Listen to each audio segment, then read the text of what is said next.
revving up. There's no rush. You can all catch up. And we're off the brakes in 5, 4, 3, 2, 1. Now.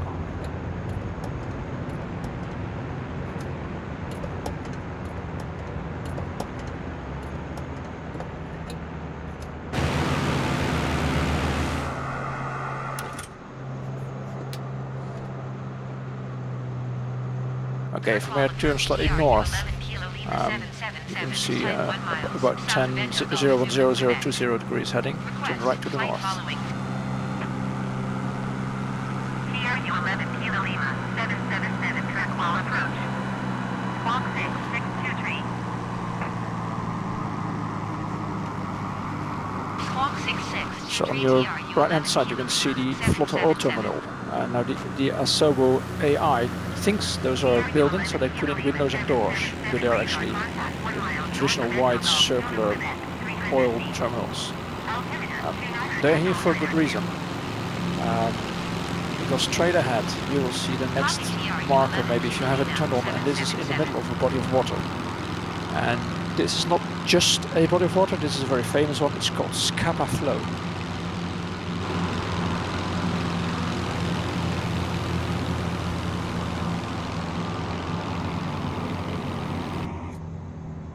So Scapa Flow was, as you can see, it's almost surrounded by islands, and it has 2 or 3 paths of access to the open sea. And that is very important because it was used many centuries ago already by the Vikings as a shelter on their way to the southern parts of Europe on their raiding parties. It is a place to shelter for storms. It's a place where you can go on land, refuel, reorganize, rearm, rest, whatever you need to do. And it saw extensive use as such. That fact also was known to the Germans. And after the First World War, after the ceasefire and before the end of the negotiations, they actually brought to this place one of their main fleets. That was the Hochseeflotte, or the High Seas Fleet. And they brought it here for shelter and to wait out the truce negotiations. And when it became clear to them that it was pretty likely that they would have to hand over their fleet to the UK, to the English, and they didn't want to, so they scuttled it. They sank their own fleet right here in Scapa Flow.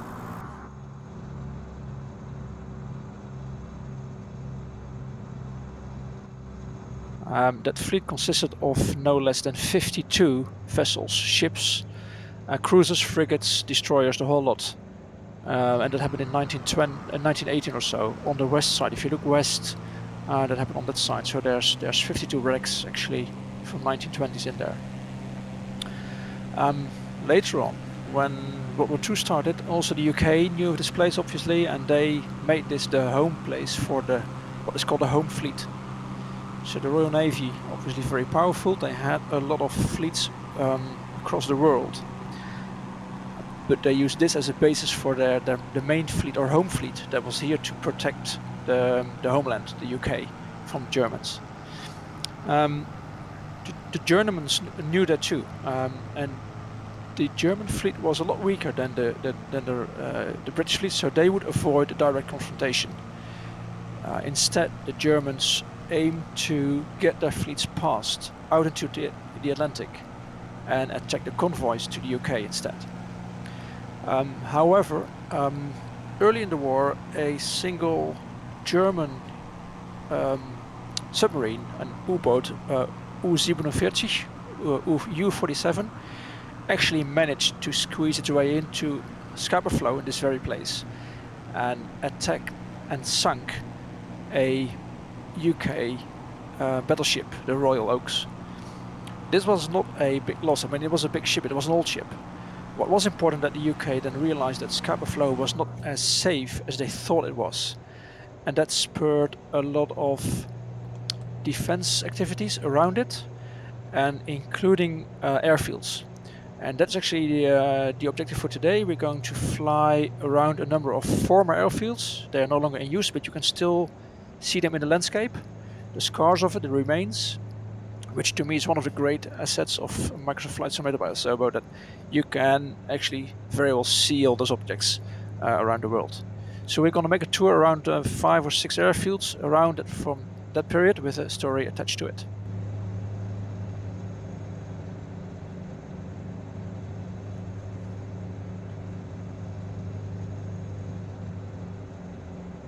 Are we all still here and okay?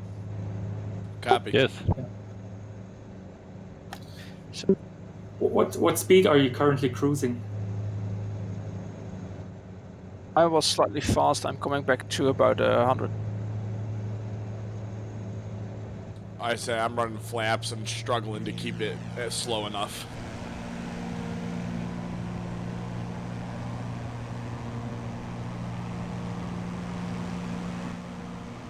The first airfield we're coming up on now, it's called Hedston.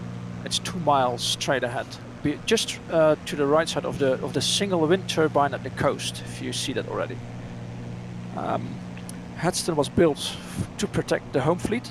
Slightly early, actually. It was built in '39, and for that time it had this novelty of having no less than 4 runways, when 3 was the norm, and you have those traditional triangular pattern of runways to be able to take off and land in all winds. But this one actually had 4, and that was quite new for the time. It was closed in 1957, but a lot of it still remains. So you would easily be able to see from this altitude, about 1,000 feet I am, at least 2 runways. And if you look carefully, you will see a third one. And I'm actually lining up with one of the runways right now, on a heading off almost straight north.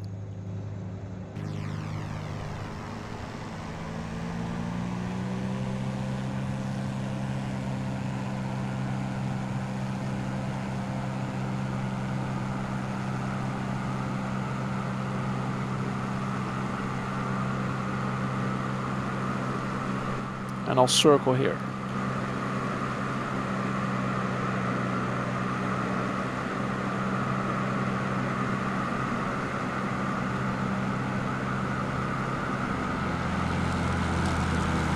You see it?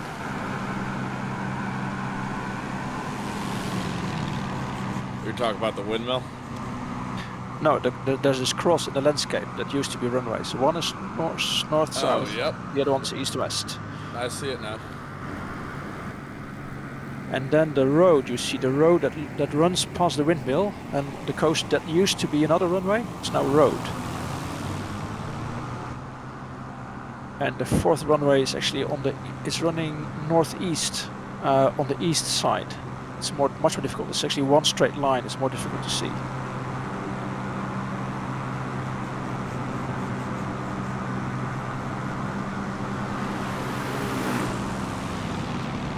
Anyone not seeing it? I'm gonna touch and go on it just in case nobody sees it. Oh, that's fine. Kirkwall approach, TRU 11 Kilo So Lima, I see the 777. cross, I see the road, but Request I clearance don't to see the transition 4th Charlie airspace. runway. Former Okay, runway. I'll go down a bit TRU 11 to Kilo Lima, see if I can make a stop in there. Stand by. Cleared through the Charlie airspace. It's not that important, but yeah, why not? Why not do make Cleared a through touch? Charlie Yeah, airspace, sure, it's TRU all that 11 fun. Kilo Lima, 777.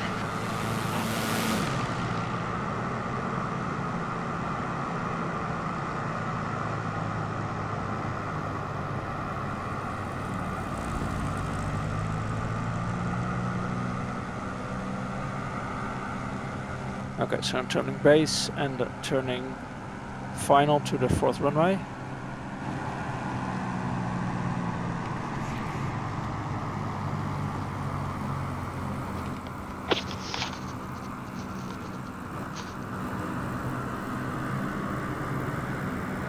Yeah, going around.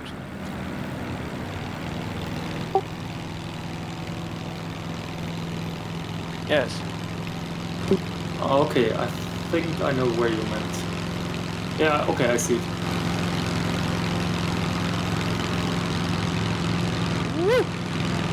Well, that was close.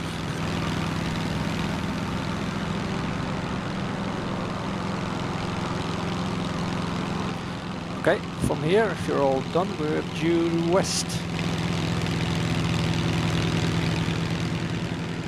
Heading of 307, roughly.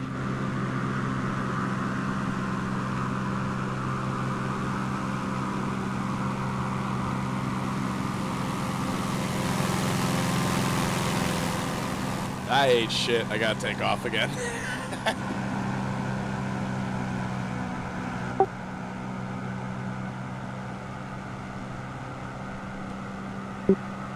Okay, do we need to circle, give you some time? No, I'm catching up. I'm good. I'm back off the ground again.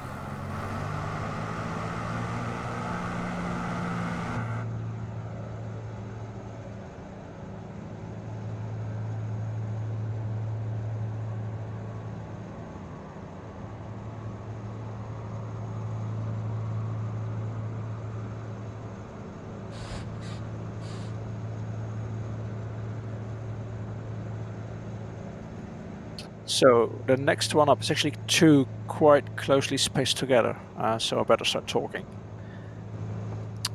The first one is called TWAT, T-W-A-T-T, or TWAT. I don't know what you say in Scottish. That was built in 41, so slightly later, and that was primarily used as a training airfield. So it saw pretty heavy use, but also a relatively high number of incidents and accidents and crash sites. Apparently they're not there anymore, but they were there a lot.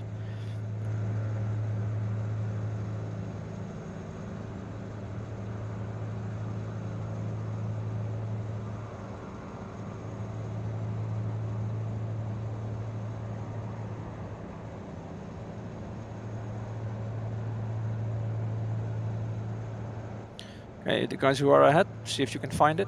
I gotta go grab some dinner. I'll catch you all in a bit. Alright, take care. I definitely want to do the next chapter of this, so that was fun.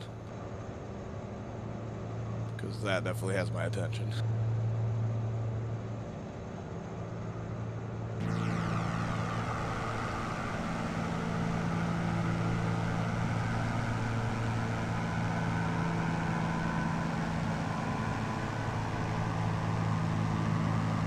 So the next one, TWAT, actually of growth for that airfield. One intended use was that they would grow the airport to have to be able to accommodate large aircraft and use it as a fly-in point for the ship's crews. So that would be the central point where they flew in all the crews of all the ships of Home Fleet that were relieved or coming out of battle going into. And that was cancelled quickly when the war effort shifted. So after 41, the direct threat to the UK was a lot less. The war shifted to the east, to the Pacific and to Eastern Europe. So those plans were shelved when Home Fleet had mostly done its work, and the effort remained pretty much as it was. Like the other one, it was sold in 1957.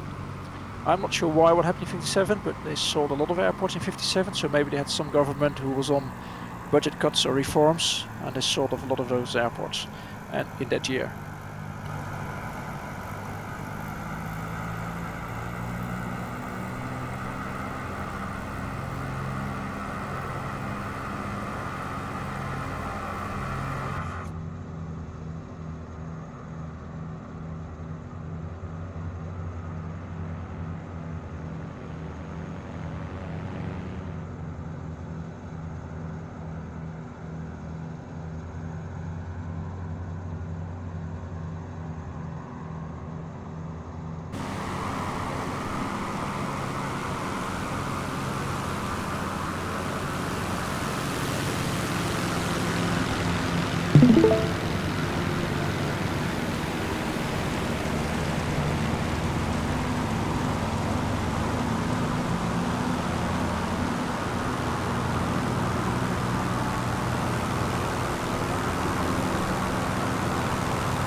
Eric, did you want to stream as well? Because you're not streaming, in case you forgot.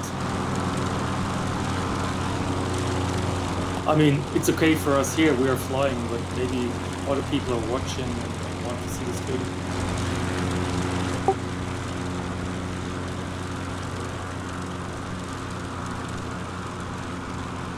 Yeah, streaming. I'm not sure if my I'm not sure if my PC will actually be able to handle it. So Robert is streaming it.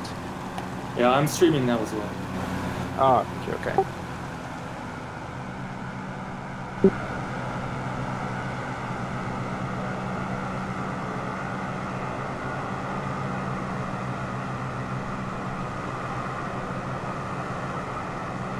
Okay, we're coming up on some lakes now.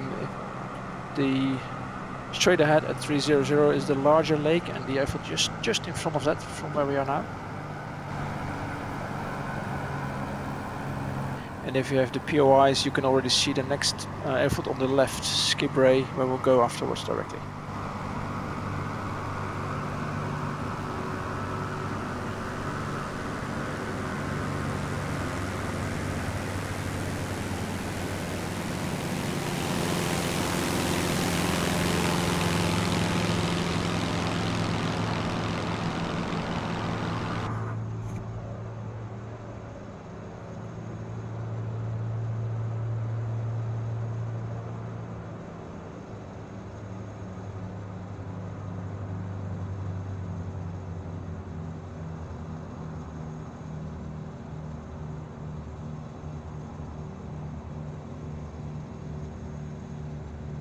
Okay, so we're almost overhead now. You can see, if you look clearly, you can see, or if you look carefully, you can see again 3 runways in the triangular pattern.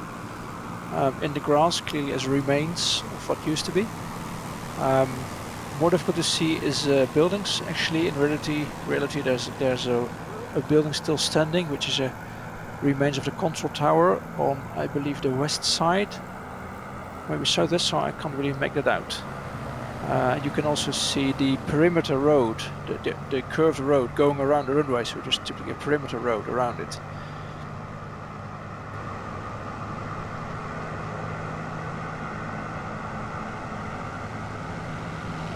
So I'll be circling this so you can take a good look.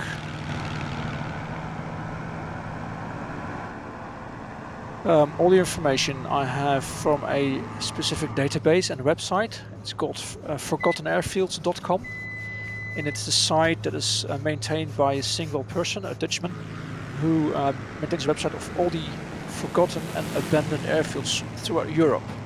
And there are really thousands of them. Many of them cannot be seen anymore because they were built over by industrial parks or towns or whatever. But here in the north, in Scotland, there's quite a few very well visible, but also in other places in Europe. That idea he took from an American guy who did the same for the US. So there's a similar site for the US that lists hundreds, if not thousands, of abandoned, forgotten, or little-known airfields. Some of them still in use, and many of them abandoned. And it's really nice browsing. They have pictures from back then, from the ground, black and white obviously, and Google Earth pictures from now. And it's a wonderful browsing activity if you like aviation and history. And much of the information is coming from that, and in combination obviously with Wikipedia and other sources.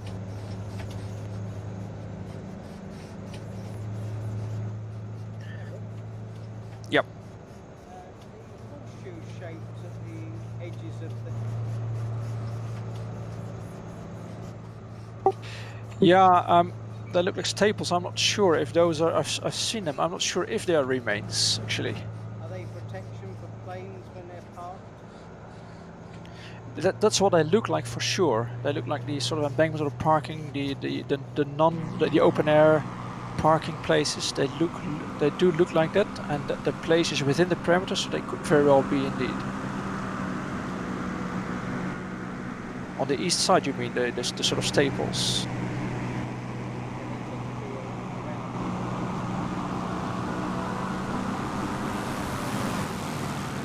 Yeah, so I'm not sure, to be honest.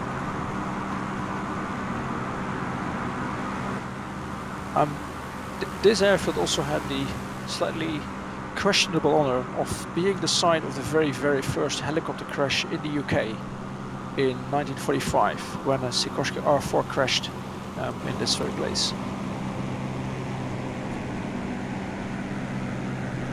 And I kind of missed, during World War II, were there actually Spitfires or Hurricanes stationed here, or was this a training field, or Yeah, what there was a, your this was a training field, so there may have been mostly training aircraft, 2 seats, and there may be the special version of the 2-seat Spitfires that they had for training, but it was mostly basic training. That's actually a good bridge to the next airfield that is really nearby, Skibray. So we might go over there now. It's southeast from here. And if you have the marker, the POR marker, you can easily see it straight away. So Skibray was built in 1940 and saw a lot of use, and in no less than 18 squadrons have been using this throughout time. And must bear in mind that the airfields were used by different forces. So there was the Royal Air Force, there was Bomber Command, there was Coast Guard Command, there was Naval Command, so different commands. So they would sort of swap airfields. When one didn't want to use it anymore, the other would take it. This one was used by a lot of units across time, including Hurricanes.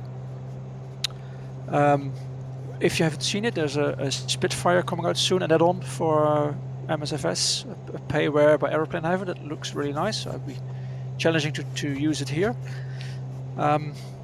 This airfield was also sold in 1957, like the others, and converted to farmland. But you can again see a lot still remaining. Someone put the aircraft down on the end section. Yeah, do that. Be careful of the trees. There's trees in the middle, but you can still clearly see the 3 runways again in the triangular form here, and some of the buildings still also remain. And again, the aircraft shelter that you mentioned before, they are here as well on the south side.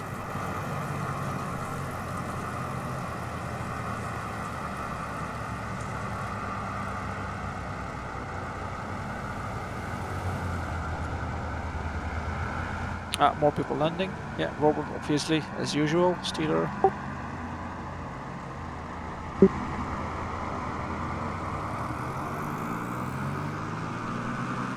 Actually, I came on this idea when I was flying a regular flight over Scotland, and I looked down and I saw what looked like an airfield, and it was not on the maps. So what's this looks like? And then I thought of this website, I looked it up, and indeed it was an old airfield, and that's how I started looking for more in the area that were still visible from the air.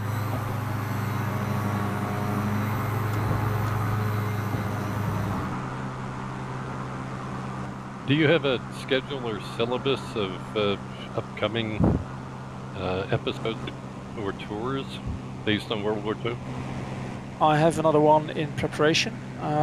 That's Stalingrad. That is a difficult one. It takes a lot of preparation that I'm currently doing. As of now, I'm finding all German aerial photographs from 1942 and overlaying them on Google Earth to find traces of the battle.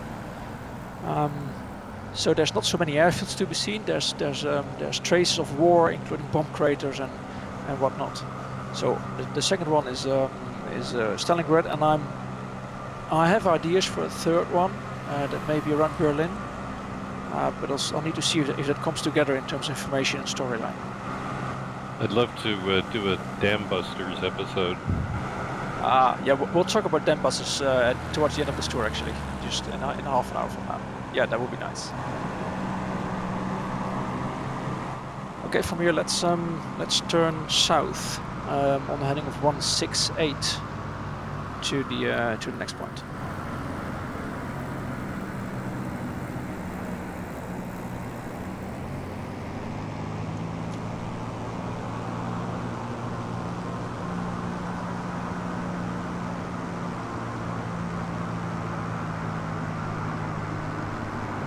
The idea of history from the air is pretty cool. Yeah, it is. It's unbelievable to see so much after so many years. I mean, it's like, what is it, 70 years ago now? Right. 80. It's 80 years.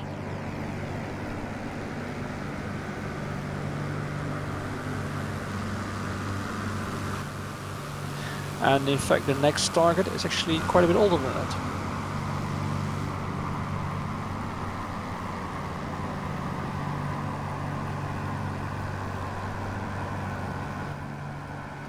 In real life, the flying weather here is not really optimal. It's obviously we're far north, so the winters are long and dark, and even in summer the sun doesn't rise very high. There's high humidity, lots of wind, poor visibility, so it's not the easiest of places to fly, with frequent icing. So you can imagine being fresh out of training school and coming here for more training and then out operational is quite something in wartime.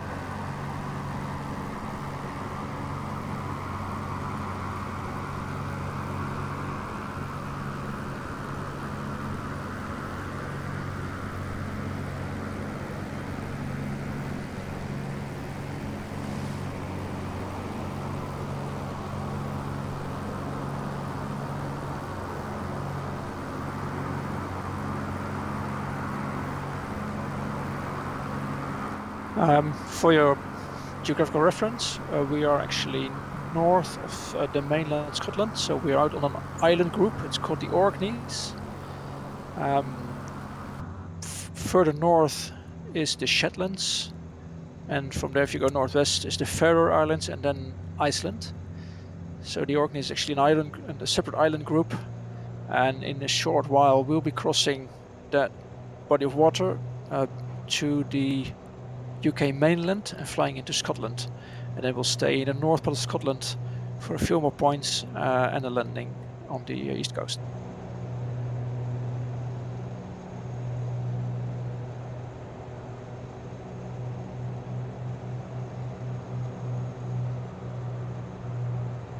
If you have the points of interest enabled, you can see the next airfield coming up straight ahead at 4 miles, called Houghton.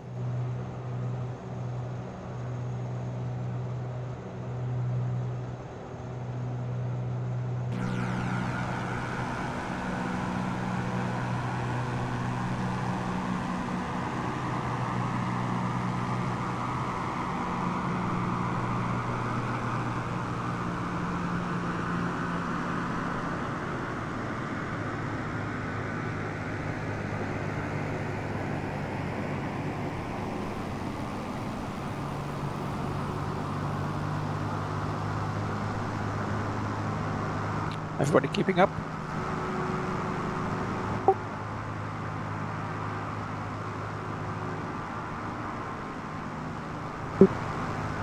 Oh yeah, easy one.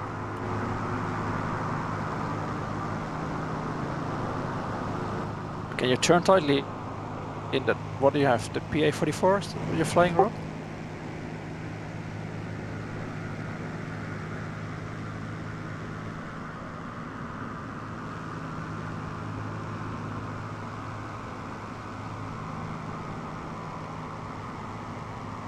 Setting.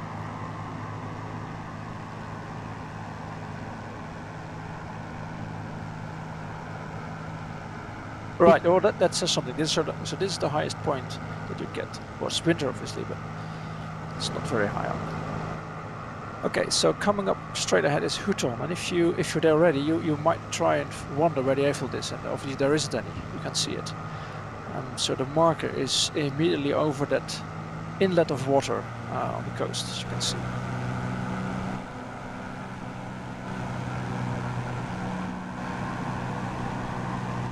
Hey guys, you will see me coming northbound because I'm late to the game. This is my first time, and I want to check out Houghton. Yeah, thank you. No problem. Welcome. You're welcome. We'll circle here. Yeah, we'll circle here. You can join. Good to have you. Great, thank you so much. So Houghton, actually, I'm not sure what it's pronounced. Houghton is actually a seaplane base, so that's why there's no runways. So the seaplanes would land in the sheltered areas of the Scapa flow and then come here to be recovered. And if you look carefully, you can see a couple of objects, and one of them is the jetty, and one of them is the slipway by which they would hold the aircraft on land, protruding into the water. So Microsoft AI doesn't know what to make of it, so it looks a bit awkward, but you can see the lines projecting out into the water. So those were the jetty and the slipway for the float planes. Those go back all the way to the First World War. It was built in 1916 as a kite base, so they would let up kites, balloons against enemy aircraft or for observation. And then it was turned to a float plane base that they would use to find and attack enemy submarines. And it was closed in 1921, so 100 years this year. Quite a long time ago, and amazing to see some of the structure still visible.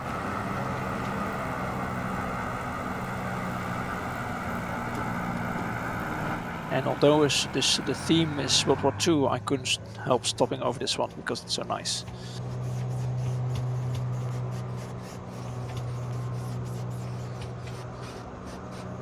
Captain, are you here yet? Yep, I am here, and thank you for this, and thanks for getting me all caught up, and I'm ready to join the group. No problem. So next up is heading 199, so make that 200, that should work.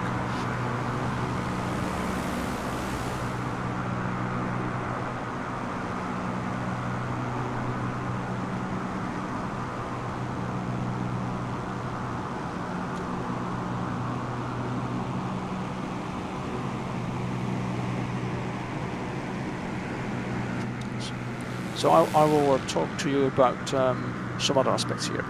I talked to you about the Hochseeflotte before, the German fleet that was sunk here, 52 ships on the bottom here that were sank. Obviously those ships were mostly made of steel. Now what is relevant is that when you produce steel, that involves oxygen, and oxygen from the atmosphere is actually sort of sucked into the steel while being produced.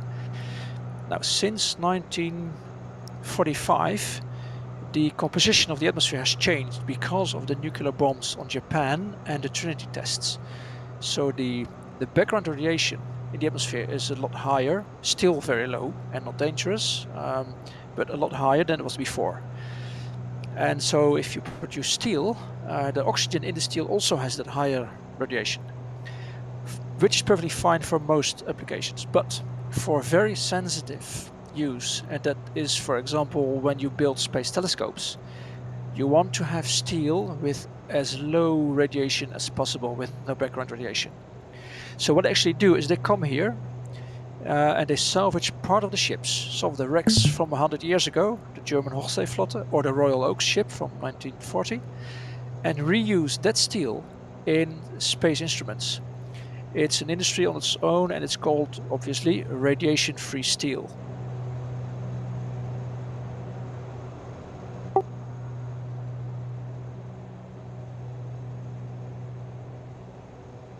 No, you cannot make radiation-free steel anymore. So the source of radiation-free steel are all pre-1945.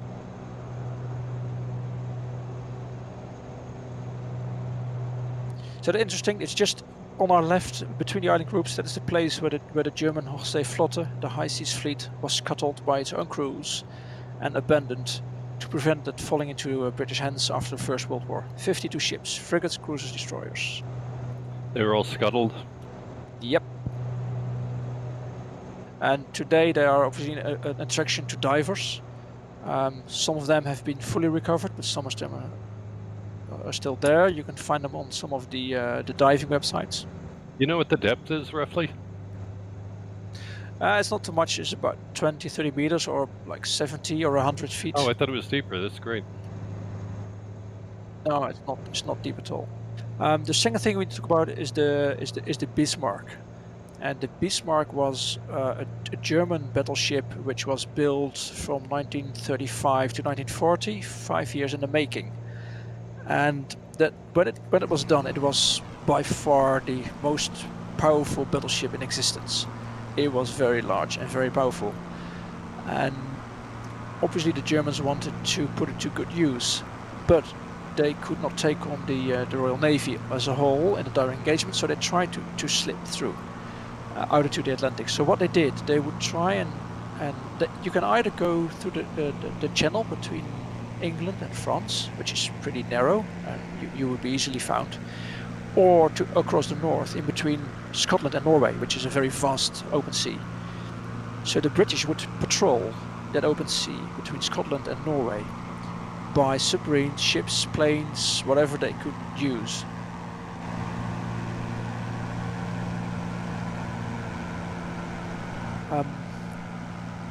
The Germans were keen on getting out, so they had a number of the new battleships, the Graf Spee, the Bismarck, the Tirpitz, and in May, I think it was May 18 or so, May 18, the Bismarck left its home port on its very, very first, and it was to be also its very, very last trip, pretty much like the Titanic.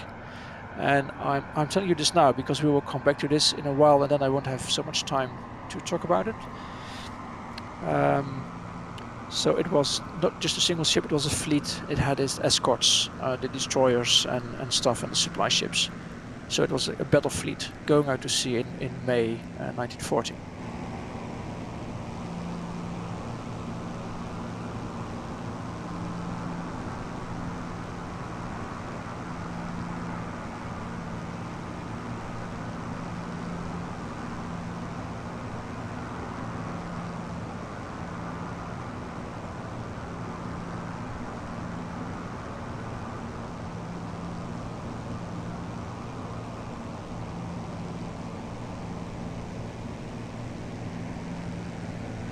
Oh, you're fast, Steeler.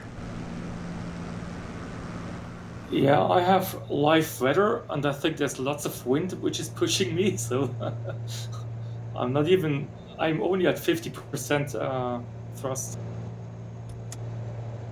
Oh yeah, a northwestern wind or north would make sense right now here. I checked, it was just very windy and very cloudy, so I went into a weather preset. Well, the clouds are fine, they just add to the atmosphere here, so... Is it raining still? Even partly snowing, but only slightly so. Oh wow, okay.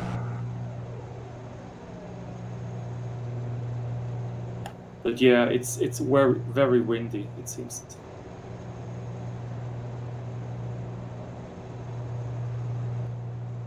Anyone else on live weather?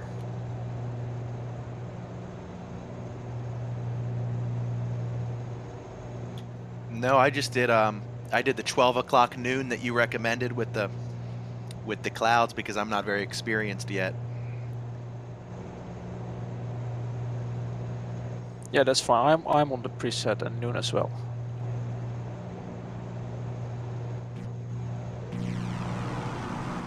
But that's pretty neat that it was. It sounds like it might be snowing or sleeting or something in real time. Yeah, but really just very slightly so. You see white streams at some points, but not constantly.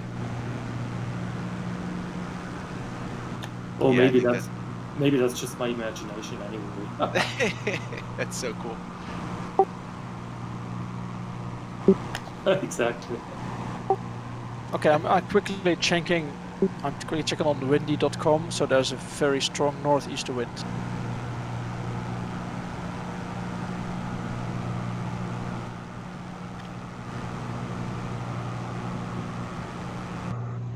Yeah, it's about 20 knots north-northeast. Wow. Yeah, I like to use that. I use that Windy for sailing. I love that Windy website. Oh, Windy is fantastic. And now with Windy you also have an option to show airports and the meta reports for airports. If you click the little aircraft icon, you get information. You get aviation weather. It's really cool. That's very neat.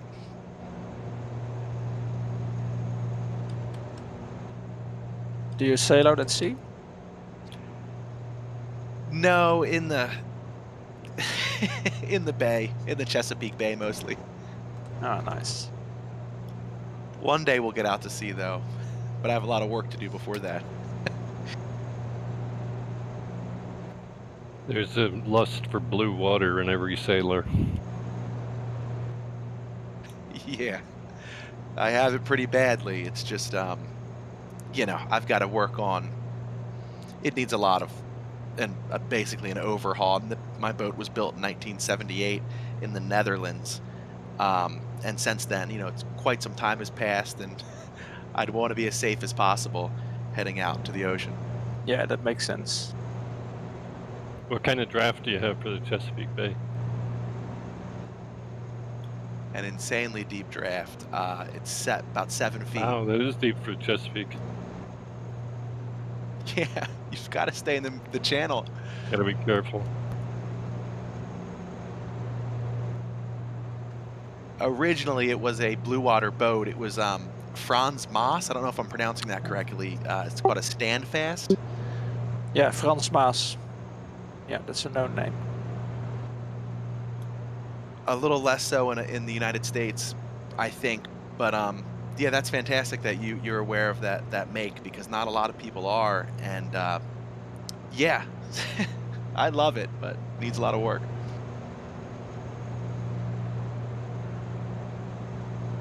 Okay, you may see the marker straight ahead for the next stop. Anyone see that? Yes.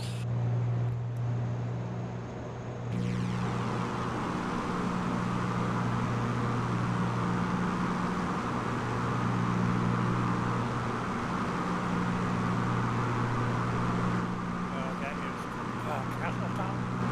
Yep, that's it. It's RAF Castletown.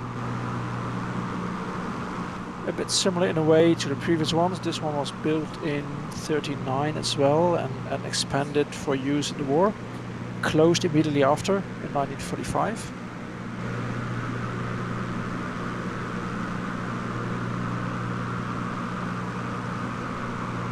And this one is suitable for landing as well. If you like try your hand, this one could be used for landing.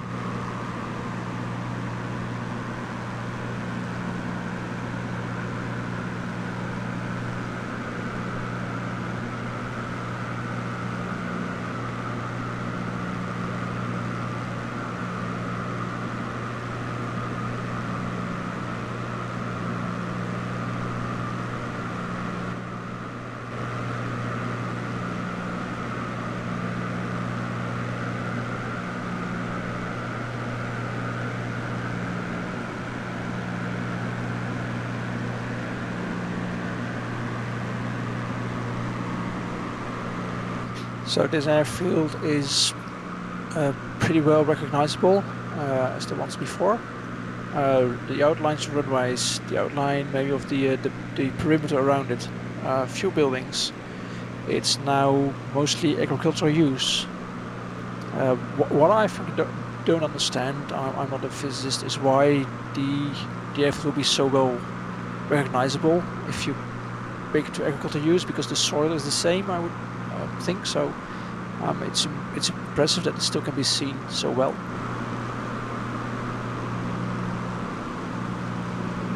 Again, the triangle of runways coming up, lots of trees in the middle, so take care if you want to land. There's another runway on the south side that is that looks clear of trees more than the others.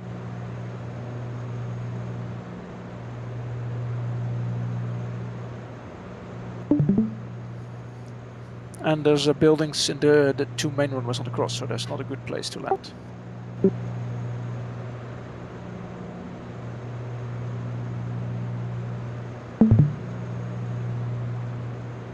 Otherwise, there's not so much known about this one. There's not much history to talk about. It's just nice to look at, again with all the roads and the buildings.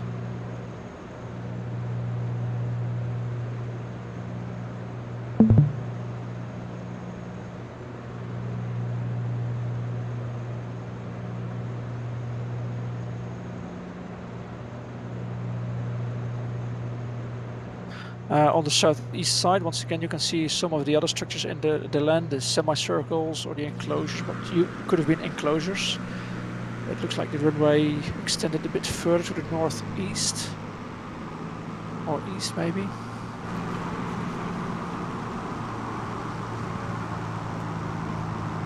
And apparently the runway also went further on the west side, beyond the little road into the field. There's some very vague traces of the runway continuing in the direction. Just where two of the airplanes, constant planner removed monster are now. Just seems to go a little bit further. There's looks like sheep or other animals just there.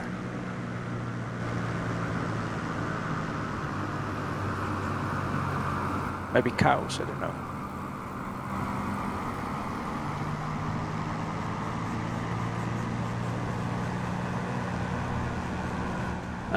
It's nice to see more people landing here.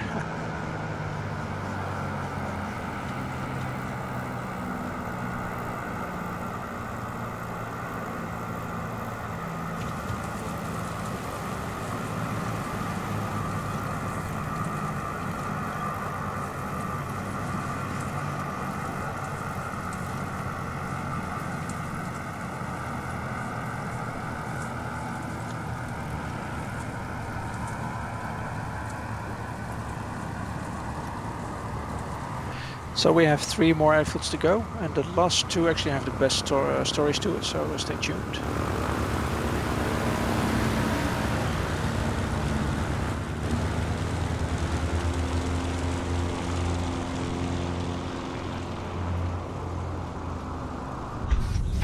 The next airfield is about 270 due west, and I'll be taking up the heading right now.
The city we are approaching straight ahead is called Thurzo, and Thurzo used to have 2 airfields, one on the east side, one on the west side.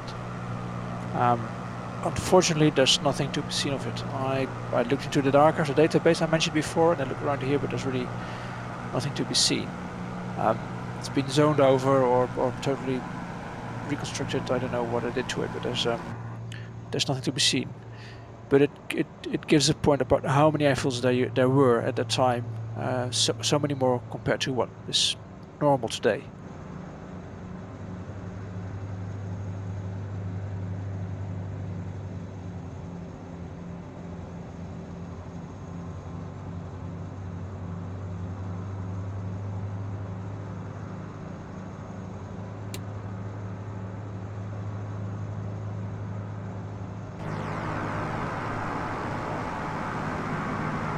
Large town here.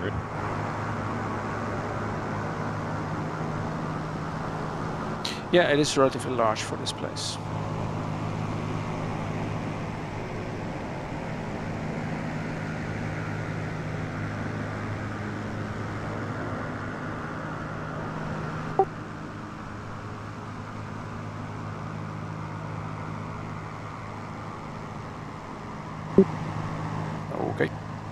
Yeah, and it will circle as well when we got over there.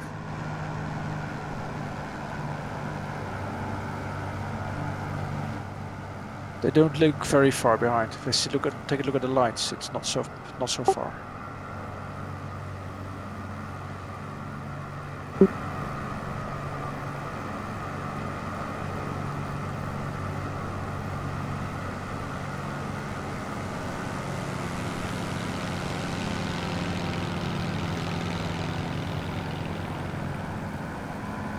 Does anyone feel left behind?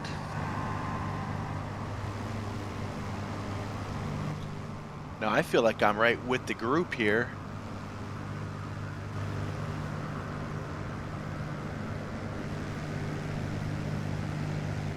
You sure it's this group? No. Yeah, that would be something. Yeah.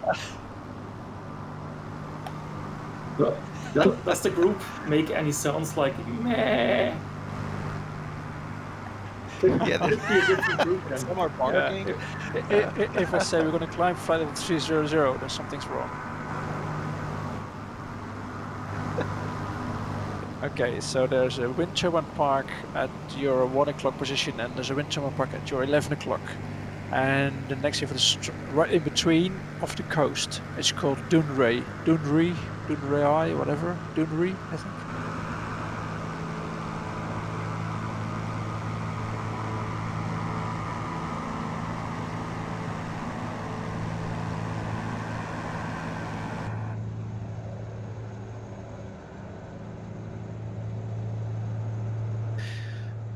So Dunray is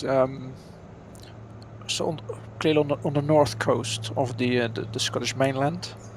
Again, one of the airports around Scapa Flow, although this one was built a lot later in 1942, which is sort of too late to be in service of protecting your home fleet at Scapa Flow. The plans for this one, for Dunray, is that it was going to be extended in size to be able to accommodate bombers, large bombers. It was going to be used by Bomber Command for raids against the more northern targets, more northerly targets in Germany. In the end, that didn't happen because it was deemed unshootable for bombers because of the hills around. If I look around, I see a few hills, but not ones that would really worry me a whole lot. But we must think that the heavily loaded bombers of 1942 were not very good climbers, so that may be an issue. So in the end, that was cancelled, and it was not expanded for bomber use. In fact, what happened is it was completed only in 1944, and by that time it was no longer really needed, and it was immediately put out of use. So it's the new airport, new airfield, immediately put out of use and put into what was called the CMP, the Care and Maintenance Program, which is a minimum effort to keep it sort of from decaying. Then it found a second life because the complex nearby on the west side was run by the UK AEA, the United Kingdom's Atomic Energy Agency, research technology establishment, and they would use the airfield to fly their staff in and out and the goods in and out. So it saw extensive use then, and also saw some service as a normal commercial civil airport with a small-scale regular service to other airfields. It was put out of use later on, and is now a car park. And if you look on the south side of the main runway crossing, you can see cars parked there if you look well.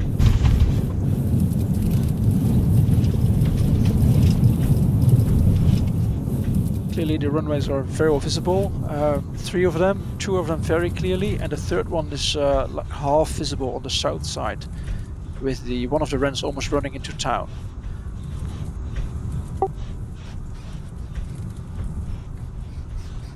Yeah, and it seems a little house that may have been like a security guard or an entry point. So that's just where where you've landed, Robert. There's a little house there. Where were you guys closest to? Say again? What airport are you guys closest to?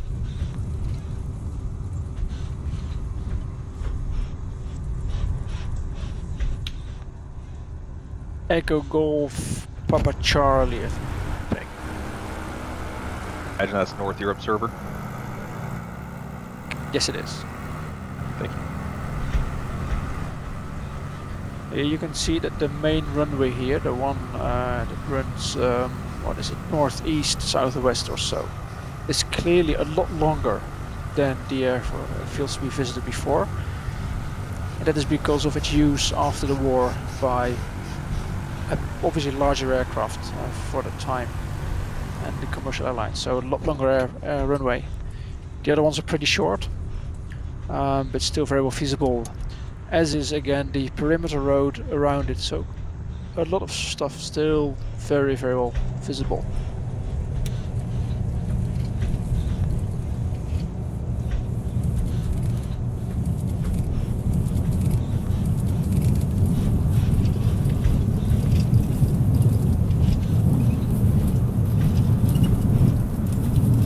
And again, you will not find those on the MSFS navigation map or Little Nav map because they're not formal airports anymore.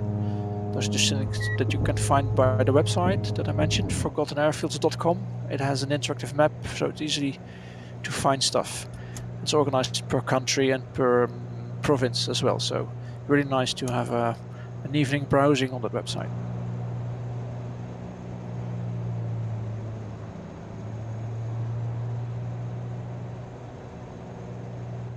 I'll do one more orbit, one more circle, then we will proceed to the last two airports, and that also have the most interesting stories attached to them.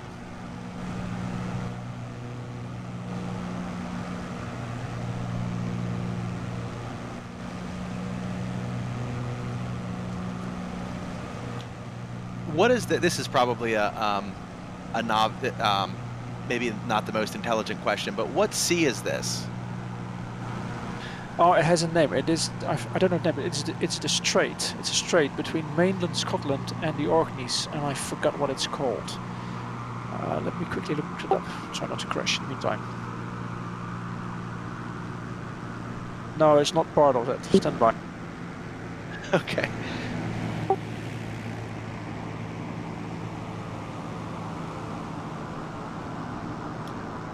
I get the yeah.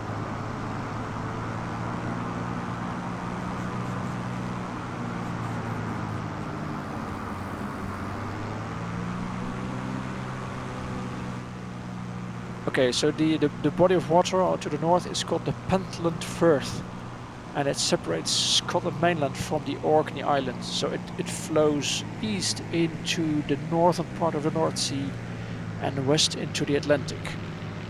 But it's called the Pentland Firth. Oh wow, okay, the Pentland Firth. Okay, great. So this is, we're flying over Scotland, is that correct, or is this? Yeah, that's correct. Okay, wonderful. I just found that my ancestry results came back, and I'm more Scottish than I ever knew. Oh wow, yeah, you're back home, man. I'm back home, man. Okay, so next we're heading, taking up heading of 110. See you all on the way already.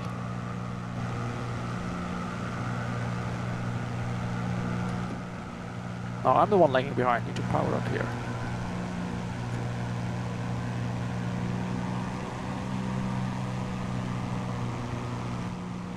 So this leg takes us back to the east coast of Scotland, looking out over the North Sea. And there's two objects there. One is again a abandoned airfield that's pretty well visible.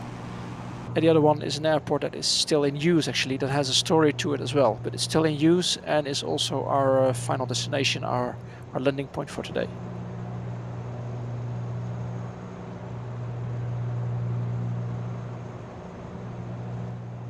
This is about 17 miles flight or so about 10 minutes.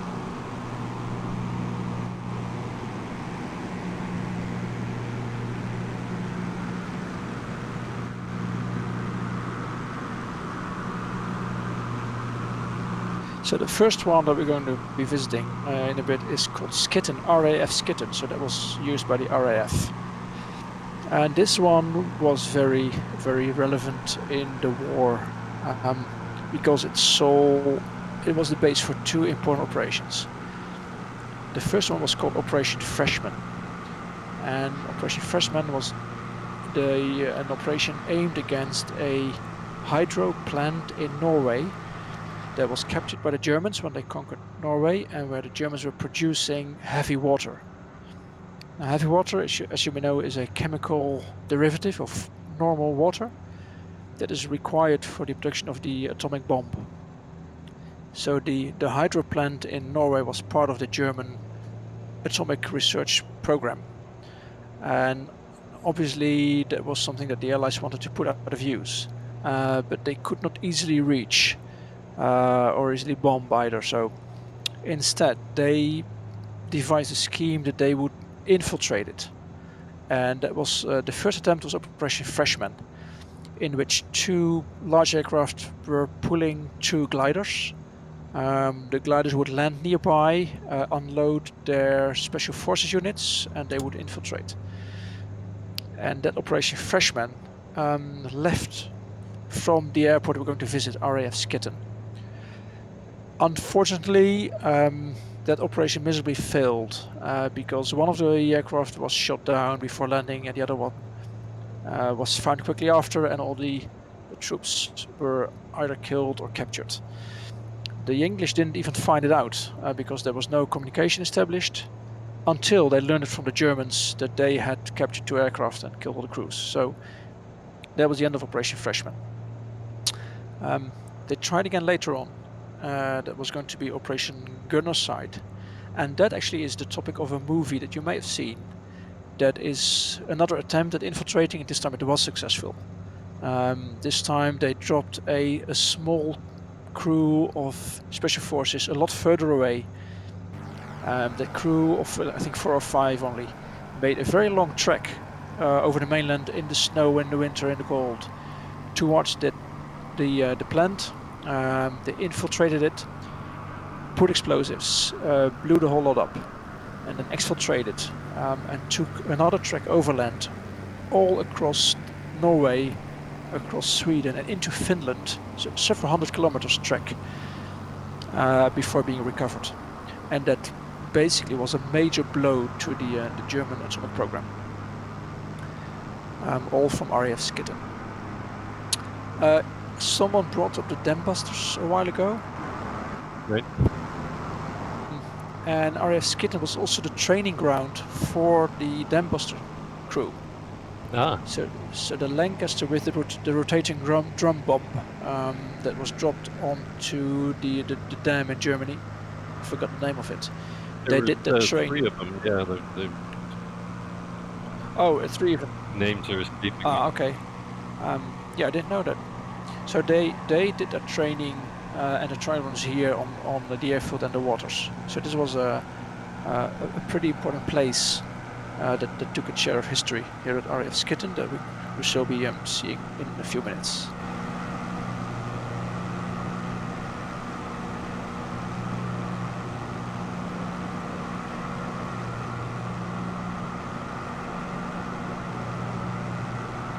Anyone seen the movie? Multiple times. Oh wow, okay.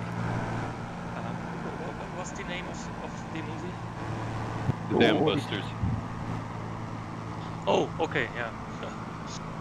Yeah, and the other one I need to look it up about the raid on the hydro plant. I need to look it up. Yeah, actually, I meant that one, the first one, where they had to.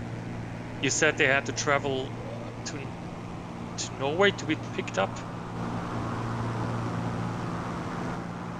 Yeah, I think it's called a heavy water war or something like that. Yeah, they did a long hike. 77710 miles Yeah, at northwest Telemark, to yeah. land. Heroes of Telemark, that's it. Yeah, Heroes of Telemark, I think that's it. One in the UK about 2 weeks ago. Oh, really? Christmas fair. Christmas, nice topic for Christmas. Make left downwind runway tree 1 TRU 11 Kilo Lima 777.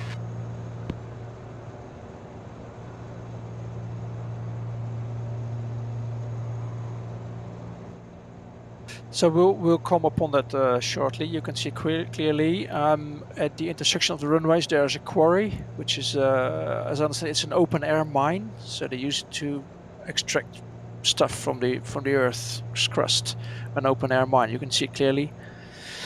And immediately next to it is our destination field. It's called Wick, and that is really important too, because I told you before about the Bismarck. So let me pick that story.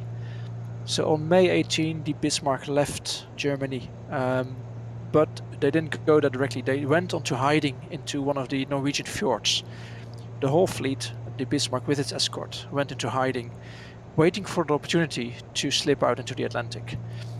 And the British fleet was waiting here in Scapa Flow, where we just passed over. Then on May 20, a single aircraft, a reconnaissance Spitfire, so armed with cameras, departed from Wick, where we will be landing. It left Wick in search of the German fleet, and by a stroke of luck they actually found it. So there was a single aircraft flying all the way first north to the Shetlands, refuel, across the water to Norway, past some of the fjords. The pilot, Michael Suckling, then saw a couple of ships, took pictures, raced back across the water after a 6 or 7 hour flight, landed back at Wick, told what he had found, and then his superior said, okay, so we need the pictures. It was a red film, so we need the pictures directly flown to London right now. So he actually climbed back into his airplane, the very same Spitfire, raced back to London, or down to London, but it was getting dark, low on fuel, and he couldn't make it. So he then landed in a field near his home, in the middle of the UK, near a friend's house, went to the friend's house, they took his car of this friend, drove down to London to deliver the pictures.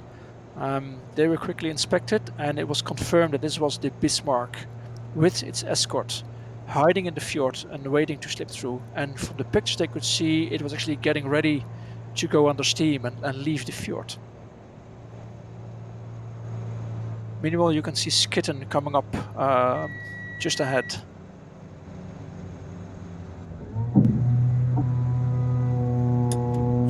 So when the pictures were developed, immediately the home fleet was sent out. The home fleet left Scapa Flow, went into the North Sea on its way to intercept the Bismarck.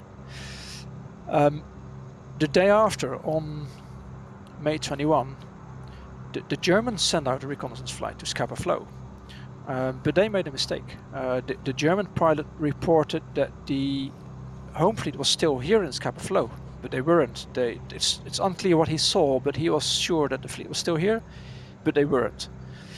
So here you can see the picture that the Germans didn't know they were seen. They thought the British were still in port, and the weather was very bad, so very good to slip out into the ocean. On the UK side, they had found the Bismarck. They were on their way, and Germans then decided it was a good moment, and the British were were approaching them. So a very, very important situation that developed on May 20, May 21 from the airfield Wick, where we'll be landing shortly. Meanwhile, I'm orbiting over Skitten. You can see again the 3 runways in the traditional triangular form with the perimeter road around it. You can see how the runways are all broken up. Part of the quarry, the large triangle in the center.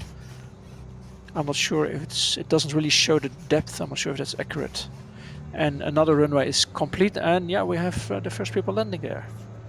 Yeah, 1, 2, going down. A third one, Robert going down. Yeah, okay, nice.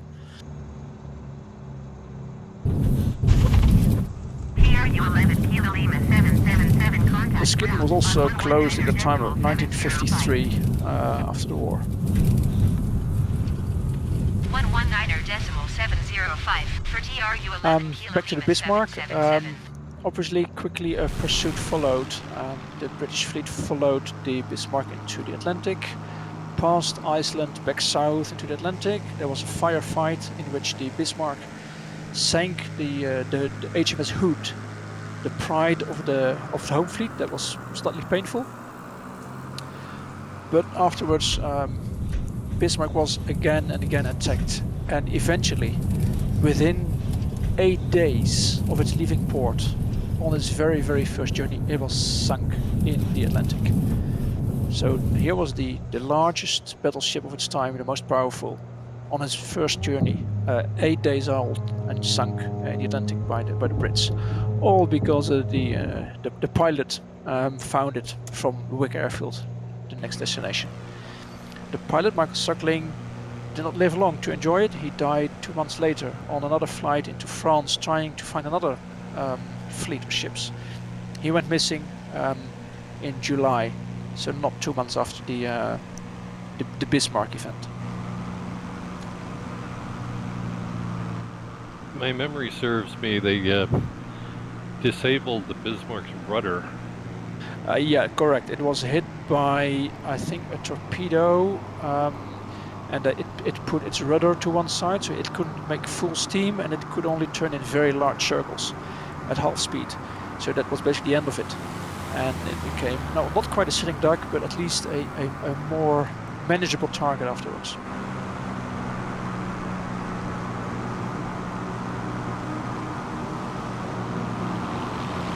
From photographs, it was really a stunning looking ship. Oh yes, very impressive it is.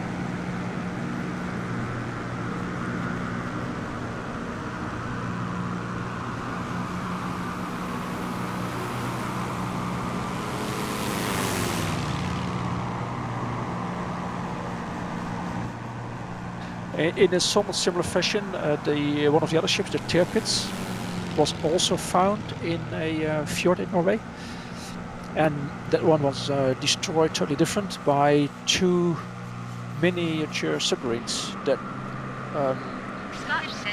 made their way into the fjord, and they made their way through the nets because the Germans had sealed off the fjord with sort of nets, but the miniature submarines slipped through.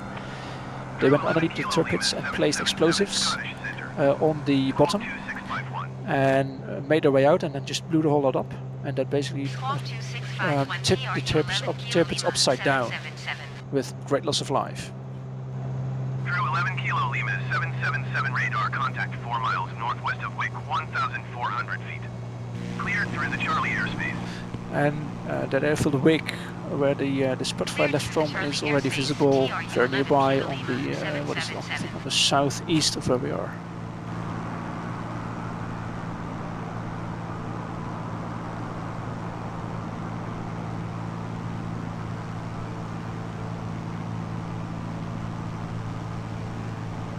Yeah, lots of people making landings here, nice.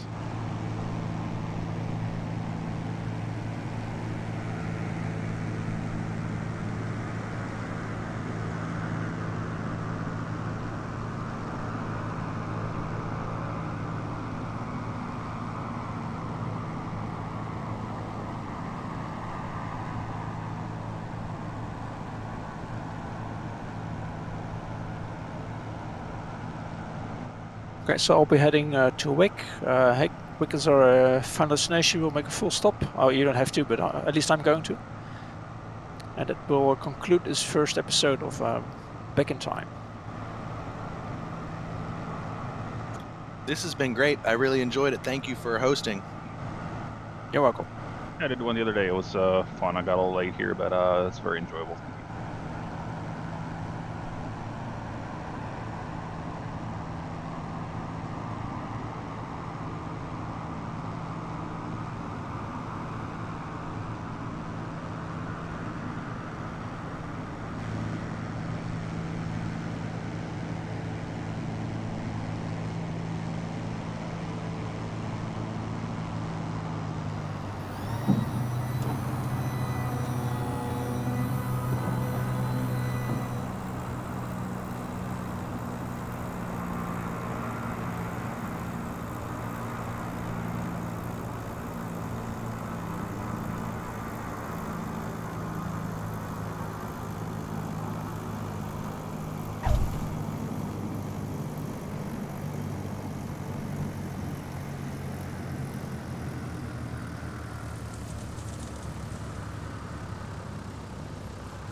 We might park together so you can do a group picture or selfie if you like.